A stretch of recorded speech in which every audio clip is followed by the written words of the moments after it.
Daftar tiliknya udah di apa? Nah.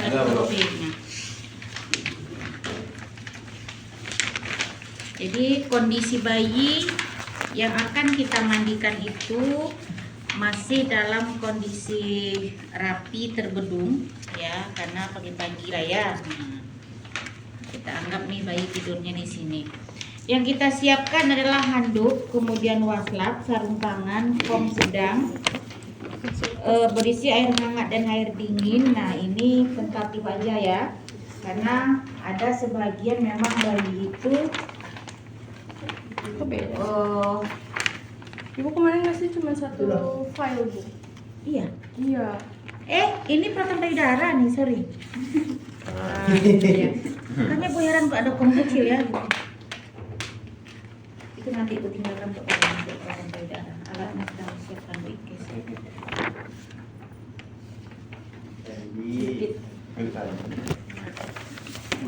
Dari Pak. Nanti penyusunannya itu tuh disesuaikan dengan urutan ya. Jadi nanti di akhir Ibu atur nanti bagaimana caranya. Yang paling kita pakai di awal itu kita letakkan di atas, yang di akhir kita letakkan di akhir ya, di paling bawah ya. Jadi setelah alat-alat disiapkan, ini kom mandi.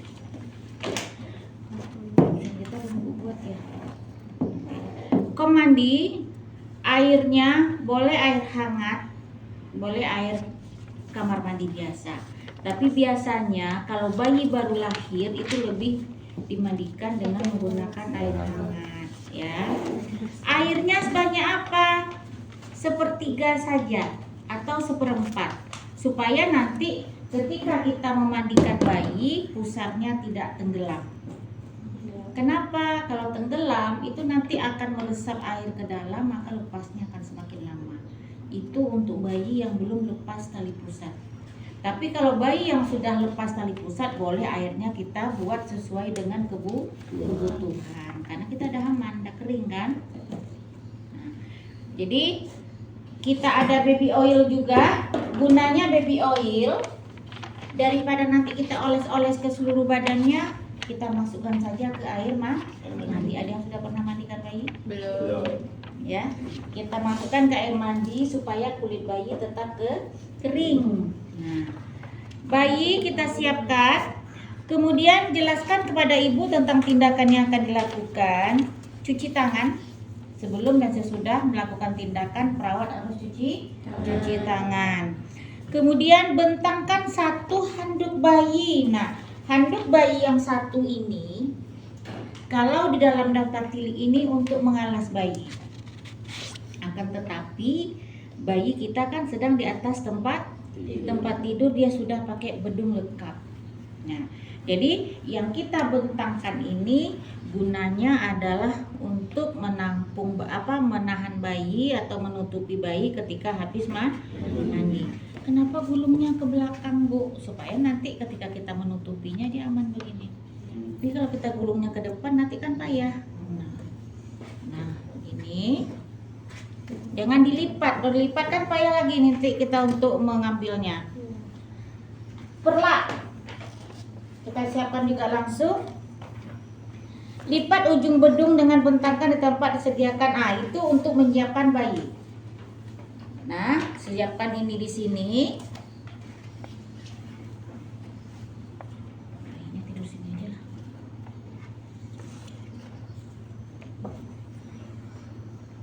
Perlak kita bentangkan. Jadi bayi tidurnya di atas perlak. Kita siapkan pakaian bayi. Ya.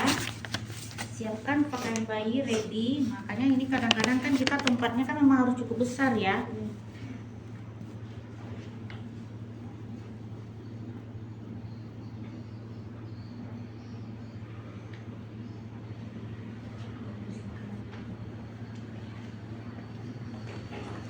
Baju dulu.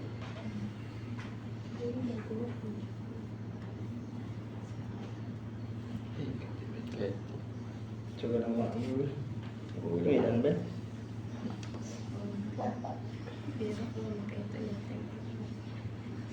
Jadi top top. Baju ya bawah pakai baju. Oh, Iya. Ekor. itu. Top. Tangannya panjang nih, agak payah kita masangkan Sweater. bajunya nanti nih. Sweater bang. Yes. Tidak pakai gurikan. Ya, selesai. Ini kita readykan dulu. Nah, bayi sudah tidur. Kemudian 2 buah waslap. Kenapa harus 2? 1 waslap sabun dan 1 lagi waslap untuk air bersih. Nah, letakkan bayi di atas handuk. Nah, kan tadi Bu bilang kalau untuk ini, kalau dalam rata tidur ini bayi ditidurkan di atas handuk. Nah, kalau kalian mau buat seperti itu juga nanti juga tidak apa-apa karena kita ujiannya sesuai dengan daftar bilik. Nah, itu aja lah kita buat. Jadi di bawahnya ada perlak. Di sini perlak kan tidak dibunyikan kan? Karena perlak itu sebetulnya kan sudah harus selalu tersedia untuk bayi. Nah, letakkan bayi di atas handuk yang sudah disiapkan untuk mandi, bersihkan vernik. Nah, jadi vernik gaseosa, tahu vernik gaseosa? Vernik gaseosa adalah bagian lemak-lemak putih yang ada pada bayi. Pernah lihat bayi baru lahir dia banyak lemak-lemak ya? Itu namanya vernik gaseosa akibat penumpukan lemak. Makanya kadang-kadang orang awam bilang, itulah tak suka minum air kelapa. Nah kan gitu tuh, air kelapa dapat membersihkan bayi. Kemudian air ketumbar, rebusan air ketumbar juga dapat membersihkan bayi. Nah, kemudian ada juga yang diperhatikan lanugo. Lanugo itu adalah di sini tidak ada. Vernik gaseosa dan lanugo. Lanugo adalah bulu-bulu halus yang ada pada bayi, itu namanya lanugo. Bu, kenapa tidak langsung ditelanjangin bayinya, Bu? Gunanya untuk mencegah terjadinya hipotermi. Nah, jadi walaupun handuk kita letakkan di sini di bawah, kita pakai bedungnya di atas, nanti handuk juga tidak akan kotor. Letakkan bayi, bersihkan telinga bayi, ya. Nah, jadi kita ambil baby oil. Kalau seandainya ada lanugo, vernik gaseosa, kita kasih baby oil itu kita bersihkan dulu sambil santai-santai, karena nanti itu tak bisa dipaksakan. Kalau kita paksakan juga nanti akan berdarah. Nah, kemudian bersihkan telinga bayi, mata, hidung, ya, dengan cotton bud. Ini, jadi sebelum mandi ini kita basahkan sedikit. Bersihkan dulu telinga, bagian-bagian yang ini. Tapi kalau kita di rumah kan tak kayak gitu ya, langsung aja pakai anduk nanti digini-gini kan aja. Nah, ini kan teoritisnya begitu. Nah, bersihkan semuanya ya, kiri dan kanan. Kemudian hidung. Nah, juga mana tahu ada bagian-bagian sekret nanti yang masih melekat dan ini tidak bisa masuk. Kadang awak kan lagi kok, brosnya dong bayi kan gitu. Telinganya juga gitu, takut nanti terjadinya tertusuk. Nah, bersihkan. Setelah itu baru kita mulai membersihkan bayi. Bajunya kita buka dulu di sini. Jangan langsung bayi ditelanjangin, ingat itu sangat penting karena nanti takutnya hipotermi.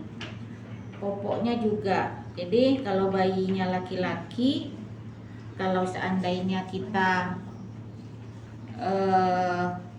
buka langsung nanti dia pipis nyemprot. Makanya kita tetap harus seperti ini. Nah, ini tempatnya kain kotor. Enggak kain kotor ya, baskom.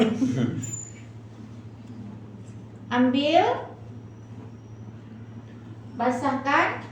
Kemudian dilembabkan dulu semuanya, cuci wajah nih. Kalau mata dari luar ke dalam.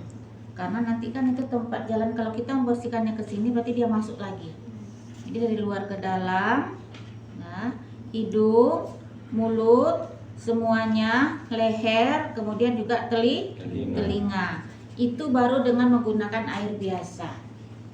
Kalau kita ingin menggunakan sabun setelah itu, ambil sabun ya. Baru kita gosokkan. Setelah selesai, kita ambil waslap yang tidak mengandung sabun tadi, kemudian kita keringkan dulu sabunnya supaya tidak licin. Kalau kita di rumah kan tidak gitu, langsung nanti ceplong ke dalam bak. Kalau ini tidak, kita keringkan dulu supaya bayi tidak terlalu lama terpapar dengan dingin, gitu ya. Kemudian dia tidak licin. Udah kita hilangkan sabun, baru setelah itu kita masuk ke bagian dada. Nih, lap mata sudah, bersihkan seluruh badan bayi dengan menggunakan waslap. Nah, jadi ini tadi seluruh badan, ya. Nah, boleh nih kalau udah selesai di bagian atas. Nah, memegang bayi ini yang masih dengan waslap. Kalau mau sabun nanti sama aturan mainnya ya. Sabun, nih cara megang bayi. Kita miringkan, kemudian kita gosok di bagian punggung. Semuanya sampai ke bawah, sampai ke kaki, balikkan lagi. Nah, supaya tidak licin, kita pakai lagi lap kering, balikkan lagi. Setelah itu baru kita masukkan ke dalam bak mandi. Nih cara megangnya, nih ya. Nah, boleh begini, boleh begini. Kemudian boleh seperti ini. Yang jelas lengan kita itu untuk menahan kepala. Boleh begini, boleh begini. Tergantung nyamannya kita dan kokohnya di mana. Kemudian masukkan ke dalam bak. Kan tidak terendam tuh, ya. Jadi mulai dulu kita bersihkan kepala. Tapi kalau saran ibu, tapi kan ini tidak tertutup lagi kan, kapasnya udah terbuka. Mati apa? Dia kan masih ada umbilical clamp-nya tuh. Nah, jadi tinggal ambil kasa, nanti dibersihkan, ya. Ini anggap aja, jangan kapas ya, tapi kasa. Jadi dibersihkan dulu. Kasa sedang dibuat wipes. Nah, setelah selesai, nah kan basah nih. Dan kita masukkan di bengkok. Baru kita bilas kepala. Ya, kepala semuanya, leher, tangan, sela-sela jari, ya, kaki, kemudian genitalia, punggung. Punggung boleh tekniknya kita dudukkan, kita kerja duduk nih ya, dianggap ini duduk ya. Kemudian tangan kita perhatikan cara megangnya biar kokoh. Dagu ini nanti tangan kita jadi penopang dagu. Jadi baru kita siramkan lagi dari atas ke bawah. Boleh juga seperti ini. Kan ada tuh orang takut dia anaknya duduk nanti patah-patah bu, sebetulnya enggak gitu. Dia begini. Nah, dibersihkannya. Boleh juga seperti ini. Ya, hati-hati terbentur. Berarti makanya tangan kita ini selalu sebagai pelindung bayi. Dagu bayi itu harus melengket ke tangan kita. Nah, ini kalau kita jadinya tadi seperti itu. Oke, selesai. Ya. Ini kan yang kotor tadi nih. Langsung kita letakkan di baskom kotor. Kita tidurkan bayi. Langsung kita bungkus dulu, dingin. Ya, gelap. Ikopon sebono bisa jual ya kok. Cuman kan kita praktek nih karena ini sesuai dengan daftar tilik ya SOP-nya. Nah, selesai. Nih. Ini tadi kan angkat bayi, ibu jari tangan ini cara memegangnya nih. Ada semuanya di sini ketentuan memegangnya. Nah, kemudian buka kasa pembungkus tali pusat. Berarti di kamar, kalau yang di kamar mandi, di bak mandi tadi kan kita udah bersihkan tuh. Nah, jadi buka kasa pembungkus tali pusat, masuk bengkok, kemudian kita keringkan.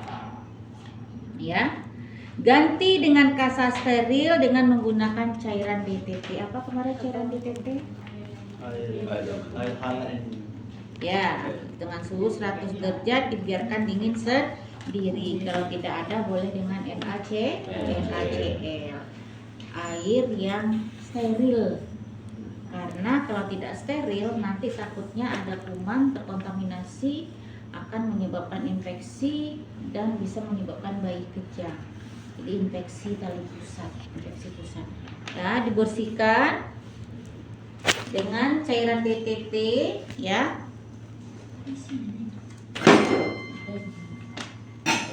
Bersihkan dengan cairan ini, udah pakai cairan DTT ya. Bayi jangan ditelanjangi, jangan dibiarkan dia ini. Kalau bahasa apa? Bakal-kalai nama orang. Nah, jadi bersihkan, usahakan dia kering. Mulai dari yang luar dulu ya. Kemudian ganti, kemudian baru kita bersihkan di bagian dalam. Nah, kemudian ambil satu lagi, kita tapkan dulu untuk menyerap supaya basah-basah yang ada pada pusat itu bisa diserap oleh kasa. Nah, kalian mau diletak juga dulu menjelang kita siap-siap yang lain boleh. Ya. Nah, karena setelah itu nanti kasanya dari sebagian ada yang disuruh tutup lagi, sebagian ada yang tidak, tergantung kondisi. Nah, yang jelas kasa yang kita gunakan itu harus kasa steril. Nah, kemudian, nah di sini kan DTT atau alkohol ini tidak boleh alkohol. Tolong dicoret alkohol karena itu sudah menyalahi aturan lagi. Sekarang alkohol nggak boleh dipasang lagi. Kemudian bungkus kembali tali pusat dengan kasa steril. Berarti kalau di sini masih tetap diminta dibungkus. Kalau tidak juga tidak apa-apa. Kalau mau bungkusnya gimana, Bu? Nih kan steril nih. Kan ini ada juntai-juntai, ada umbilikal. Ini masukkan ke bawah umbilikal. Kemudian cukup kita tutup seperti ini saja. Biarkan aja dia begitu. Nggak ada pakai plester karena kan dengan ada umbilikalnya gitu kan terkait dia kan. Biarkan aja. Setelah itu baru kita mulai pakai pakaian bayi. Nah, selesai ya bayi. Bu, boleh nggak bayi dibedakkan? Kalau sebahagian kita kan kalau kasih bedak banyak di sini. Ya? Ya. Sebetulnya itu berisiko menyebabkan terjadinya infeksi pada kulit bayi. Kenapa? Dia nanti pipis. Lama kita bersihkannya, bedaknya menumpuk, jadi bisa jadikan sumber kuman. Nah, jadi tidak usah, Bu, kalau minyak putih gimana, Bu? Boleh, tapi hanya berikan di bagian lipatan. Jangan lo dipuji sih karena kalau kita kasih ke semuanya anak ketergantungan, nanti anak jadinya tanpa minyak kayu putih dia akan masuk angin. Sensitif.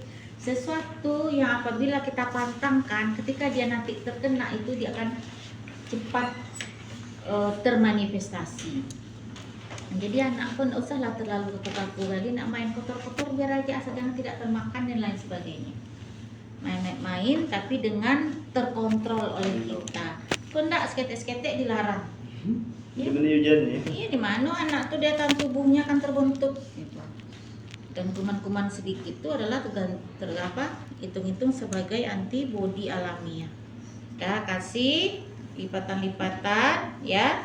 Setelah selesai kita tidurkan bayi untuk dipasangkan baju. Nah, untuk pemasangan popok jangan menutupi ini pusat. Kalaupun awalnya menutupi, setelah diikat nanti kita balikkan. Mengikatnya di bawah pusat. Kenapa, Bu, tidak boleh menutupi? Ini harus begini nih. Nanti dia pipis kena kasa kuman kan? Makanya dia harus di bawah.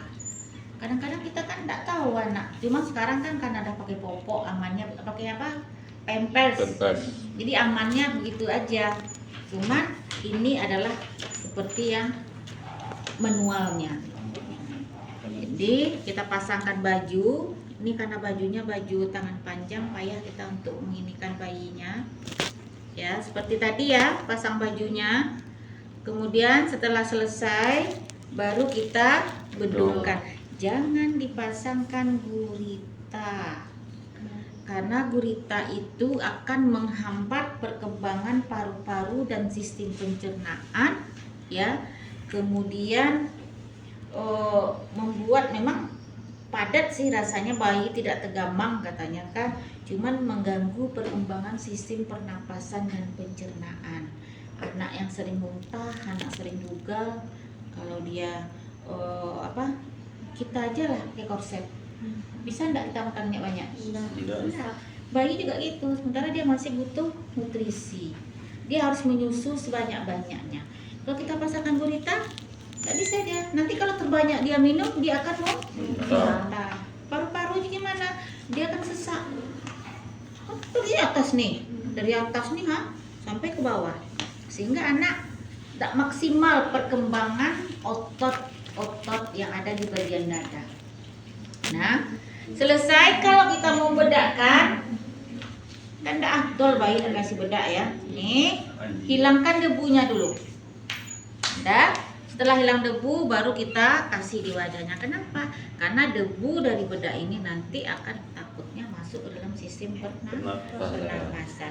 Bu, mau pakai hair dry apa namanya nih? Hair dry apa? Dryer. Bukan hair dry, ngeri ya. Dryer Minyak aneh. bayi, Di bayi apa dryer tuh? tuh. Minyak rambut bayi ya, yang ya. Jadi kita biar wangi kan. Nah, sudah selesai, baru nanti bayi kalau kita mau susui, kita susui dulu, jangan langsung disusui aja main dikit. Karena kondisi kan dari dingin nanti langsung. Jadi biarkan bayi dulu main sebentar. Laki biasanya hernia skrotalis, skrotumnya membesar, keras karena usus masuk ke dalam skrotum. Kalau perempuan biasanya labianya membesar atau kadang-kadang dilipat paha nih, nanti nampak dia tanda-tanda menonjol dan membesar karena ususnya dulu. Itu namanya hernia. Kenapa itu bisa terjadi? Akibat bayi dibiarkan menangis kejang-kejang. Artinya apa? Menangis tidak dia jontin dong. Kan nangisan ada yang histeri-teriak gitu kan, mau jen tangi, jangan dilope dia anak mau jen tangi kan ada gitu tuh. Ditakutkan nanti hernia. Tapi hernia itu kalau terjadi akan terjadi apabila sudah ada bakat dari cincin katup yang turun ke genitalia kita itu sudah bermasalah dari awal. Kalau tidak, dia tidak akan terjadi hernia pada anak. Dari mana penyebabnya? Ibunya juga baru mengkonsumsi sesuatu yang tidak dianjurkan selama kehamilan. Tidak hanya obat-obatan, makanan pun seperti itu. Suka makan mie, makan seblak, kan ada bumbu-bumbu macam-macamnya, tidak bisa kita nah. Tuh yang penting mie, makanan siap saji, minyak yang digoreng berkali-kali, ayam geprek tuh kan minyaknya kan berkali-kali itu, ayam penyet. Nah, tidak sehat tuh yang makan ayam geprek tuh loh. Ya, nah kecuali yang pagi kan minyak baru tuh. Kalau udah siang kan berubah warna tuh. Nah jadi setelah itu lihat anus, ya kita colok dubur, lihat apakah anusnya ada atau tidak. Kapan ini bisa kita lakukan? Apabila setelah 3 hari, ya, yang perlu kita perhatikan karena mekonium tidak keluar. Mekonium itu BAB tambahin pertama kali lahir namanya mekonium. Menjelang meninggal kita kalau ada lansia itu akan keluar juga BAB hitam. Jadi kita diawali dengan BAB hitam dan diakhiri dengan BAB hitam. Nah, itu yang harus diperhatikan juga. Kalau tidak keluar berarti ada masalah pada sistem pencernaannya. Apakah anusnya tidak ada? Ya, dia wajib keluar mekonium tuh. Karena mekonium itu sisa metabolisme ketika dia di dalam rahim. Ketika dia sudah minum ASI, nanti BAB yang keluar warnanya kuning. Nah, tuh. Nah, kemudian baru kita udah lihat rotting reflex, tonic neck, Babinski. Babinski itu ketika kita pegang anak akan merefleks dia. Tonic kita sentuh maka dia langsung mengarah ke pusat sentuhan. Refleks berjalan. Nih, kita pegang anak boleh pegang begini bayi. Asal jangan begitu, asal jangan begini. Tapi kita pegangnya di sini, di pinggangnya gini. Ya, letakkan dia di bawah, nanti dia akan seperti berjalan. Itu namanya refleks berjalan. Nah, ada beberapa refleks juga nih. Nah, ada refleks Babinski. Refleks Babinski itu ketika kita toreh telapak kakinya, dia nanti kita pegang, dia nanti akan begini dia. Langsung dia mencekam gitu kan. Nah, di tangan juga seperti itu. Ada lagi namanya refleks Moro. Jadi Bu, aku anak jadi tekoji tuh ibu. Itu normal kalau ada refleks moro karena anak kita kejutkan dia langsung begini.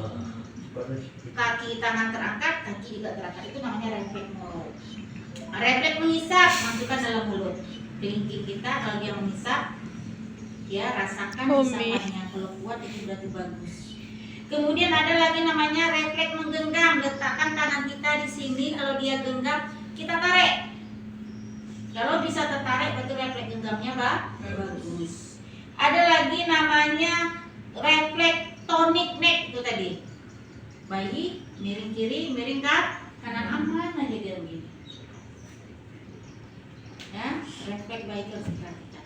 Oke, kalau sudah aman semuanya, kembali kita rapikan bayi, kemudian kita tidurkan dan serahkan kepada ibu. Selesai tindakan biopsi kita.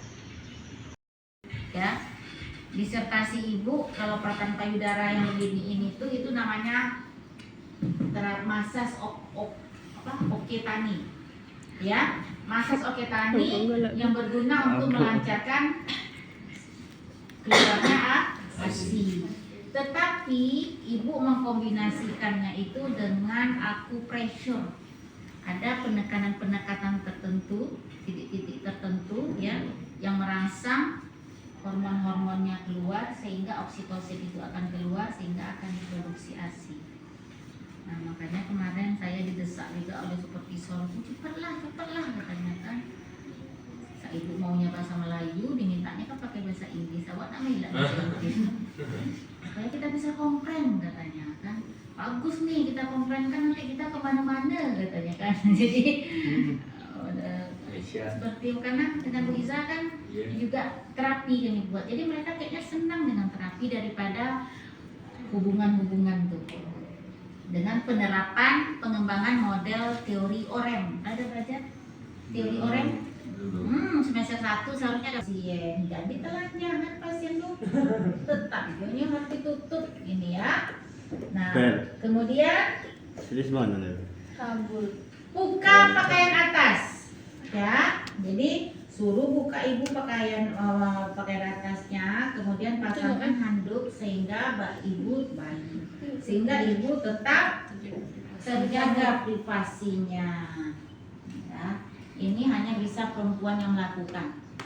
Kalau perawatnya laki-laki, jadi hanya bisa dipraktekkan ke istrinya besok kalau istrinya ASI-nya berkurang. Mau pasien awak laki-laki nama memasasinya karena ajarkan suaminya, ya. Kemudian atur posisi ibu dengan duduk sedikit membungkuk dan menggunakan bantal. Nah, ya. Jadi kalau dia seperti ini, berarti di sini dikasih bantal. Nanti kalian praktekkan pakai bantal ya. Atau balikkan. Kalau ibu postpartum normal, tidak ada robekan dan sebagainya, kan bisa begini. Cuma lo kan mungkin ibu bisa melahirkan kalau suruh duduk mengambil kan. Nah, jadi bisa juga nih begini. Itu akan lebih enak dia.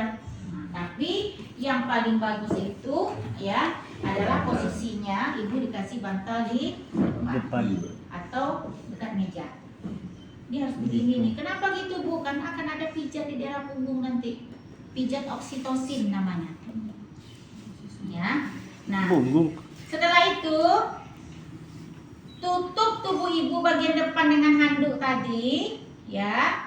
Kemudian handuk yang lain letakkan di pangkuan. Gunanya tuh apa? Mana tahu minyak-minyaknya nanti menetes. Kan pakai minyak. Letakkan di pangkuan. Dah. Selesai, licitkan kedua tangan. Jangan lupa pasang handscoon tadi saya cuci tangan ya. Licitkan kedua tangan dengan minyak, kemudian lakukan pemijatan pada daerah punggung dengan menggunakan ibu jari. Nah, kita ada pasang handscoon, ambil minyak, ya.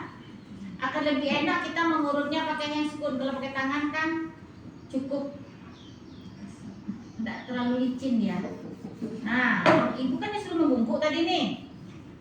Setelah membungkuk, kita lakukan pemijatan dari atas ke bawah, ya. Lakukan pemijatan pada punggung ibu dengan menggunakan kedua ibu jari di sisi tulang belakang, mulai dari garis sejajar puting ke arah atas sampai leher, sebanyak 10 selama 10-15 menit. Ada yang satu orang mencontohkan, sini duduk. Nih, udah. Padi. Jujur pagi, pentau. Nah, kalian. Ya. Jadi kan ibu dianggapnya sedang menunduk nih ya. Jadi ini sejajar dengan nih titik di sini adalah titik oksitosin. Ya, jadi oksitosin tulang. Jadi setelah kita oles dengan baby oil ataupun minyak, kemudian dari arah sejajar ini kita urutkan dia ke atas sampai ke ini. Pundak. Ya. Jadi boleh begini Bu, boleh dengan cara melingkar, boleh cara begini, ya. Lebih nyaman mana, Fir? Boleh, kemudian ini kita naikkan ke atas. Boleh juga caranya begini. Bila lepas Jadi kalau pasien tidak pakai baju, kalau kita pakai yang itu enak dia. Nah, ya. Jadi boleh juga begini. Ya. Tapi sebelumnya juga kita nanti jangan lupa di akhir kita begini ya. Nah, jadi begini satu, kemudian begini sampai ke sini. Nampak? Jadi nanti ini juga harus kita rilekkan. Jadi begini, ya. Yang di atas kita sampaikan kata ini namanya pijat oksitosin. Ada dengan cara dimasas, ada dengan cara hanya menggunakan titik-titik tertentu. Ya. Ini sampai leher kan, Bu ya? Apalagi daerah sini nih. Nah. Coba praktekkan, Sar. Tahu Mak. Udah itu daerah punggung. Nah, setelah selesai di daerah punggung, nanti kita bersihkan lagi itu 10 sampai 20 kali hitungan ya. 1 2 3. Nah, boleh pijatnya begini, boleh dengan cara begini. Diusap, dimasas. Nah, kemudian gerakan tersebut diulang-ulang dari arah tengah tadi ke atas dan tengah ke bawah. Kemudian posisi duduk ibu tegak dan pindahkan handuk untuk menutupi punggung. Nah, kita kan tadi gini nih. Udah selesai Bu, ya. Kita selesai di daerah punggung, kita mulai perawatan di bagian depan ya Bu. Nah, ini. Jadi ini kan masih terbuka nih. Tadi kan punggungnya kita tutup, nah kita buka. Nah, kemudian perawat berada di belakang, lalu lakukan pengurutan dengan satu tangan menyangga payudara, lakukan sebanyak 20 sampai 30 kali. Nih. Sebelumnya tadi kan kita kompres nih.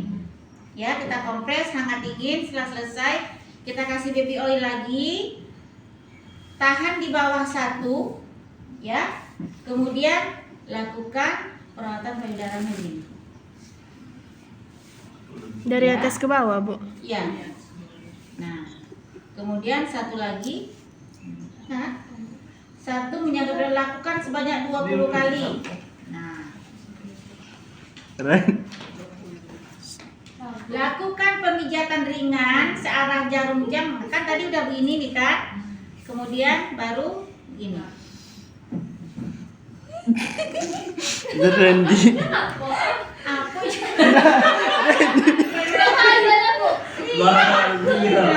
Jadi Randy wala. Tadi ini kan melancarkan sirkulasi darah di sekitar sini, ya. Jadi sehingga nanti mana tersumbat-sumbat aliran susunya, ini juga ya boleh begini. Tapi ini yang namanya masas oketani. Setelah itu baru begini. Dari dalam Ya, dari keluar. bawah tadi kan belum ya. Nah, nih. Makanya kita harus pakai masker karena kita badannya di sini. Ya, ini ya Bu. Nah, nanti pasien kita ajarkan. Nanti ajarkan pasien setelah itu dia untuk mengurutnya sendiri. Nah, setelah itu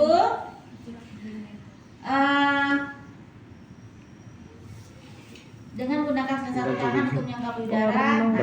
Lakukan kembali kompres payudara dengan air hangat dan dingin. Nah, tadi di awal kompres, yang kedua kita kompres lagi, ya.